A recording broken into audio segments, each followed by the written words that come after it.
இனிய தமிழ் நெஞ்சங்களுக்கு தமிழ் வணக்கம். திருக்குறள் அதிகாரம் 23 ஈகை. குறள் 8. ஈத்துவக்கும் இன்பம் அறியார்கொல் தாமுடைமை வைத்துழக்கும் வன்கணவர்.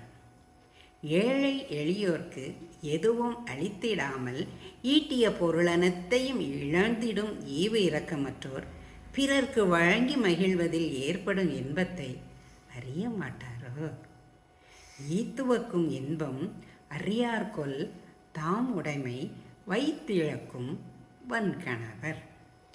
Those who accumulate wealth only for self and lose it later will never know the pleasure of giving others. ஈத்துவக்கும் இன்பம் அறியார்கொல் தாமுடைமை வைத்திழக்கும் வன்கணவர். நன்றி, வணக்கம்.